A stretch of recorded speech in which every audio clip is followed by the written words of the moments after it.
फक्त 10 ते 15 मिनिटात बनणारी ही खोबऱ्याची बर्फी येत्या राखी पौर्णिमेला ही बर्फी बनवून तुम्ही तुमच्या भावाचं तोंड नक्कीच गोड करू शकता। अचूक प्रमाणात नो फेल रेसिपी मी तुमच्यासोबत शेअर करत आहे। इथे मी 2 कप डेसिकेटेड कोकोनट घेतलेले आहे। इथे मंद आचेवरती कढई ठेवून मी इथे 1 चमचा तूप घातलेला आहे।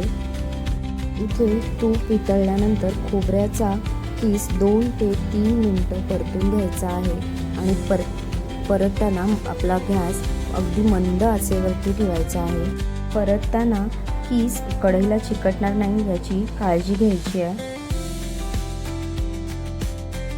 किस आपला भाजून झालेला आहे, आता तो काढून घ्यायचा आहे एका भांड्यामध्ये। तर त्याच कढईमध्ये 1 कप मी दूध घेतलं आहे। साय देखील मी त्यामध्ये ॲड केलेली आहे, तुम्ही बघू शकता।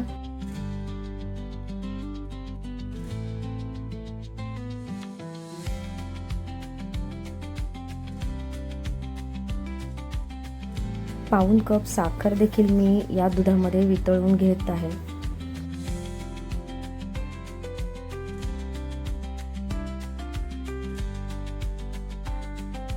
लगेचच इथे मिल्क पावडर ॲड करायची आहे आणि तीही एकसारखी व्यवस्थित ढवळून घ्यायची आहे। ही सगळी प्रोसेस आपल्याला स्लो गॅसवरच करायची आहे।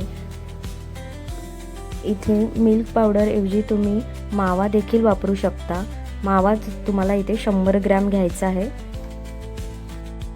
थोडं मी इथे केशरही ॲड केलेलं आहे, केशर ऑप्शनल आहे। साखर आणि मिल्क पावडर एकत्र मिक्स झाल्यानंतर त्यामध्ये डेसिकेटेड कोकोनट ॲड करून ते मिश्रण व्यवस्थित परतत राहायचे आहे। आच अगदी मंद ठेवायची आहे आणि कंटिन्यू या मिश्रणाला तुम्हाला परतत राहायचे जोपर्यंत ते घट्ट होत नाही आहे तोपर्यंत। इथे मी अर्धा चमचा वेलची पावडर ॲड केलेली आहे। तुम्ही बघू शकता आता मिश्रण ड्राय झालं आहे आणि आता इथे मी थोडंसं फूड कलर ॲड केलेला आहे। फूड कलर ऑप्शनल आहे।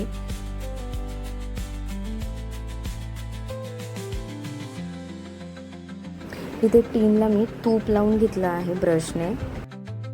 हे मिश्रण टीनमध्ये सेट झाल्यानंतर त्याला थंड करायचं आहे 15-20 मिनिटे आणि नंतर त्याचे असे काप करून घ्यायचे आहेत। विश्वास नाही बसणार, ही मिठाई इतकी सुंदर झाली आहे, चवीला अगदी मार्केटसारखी।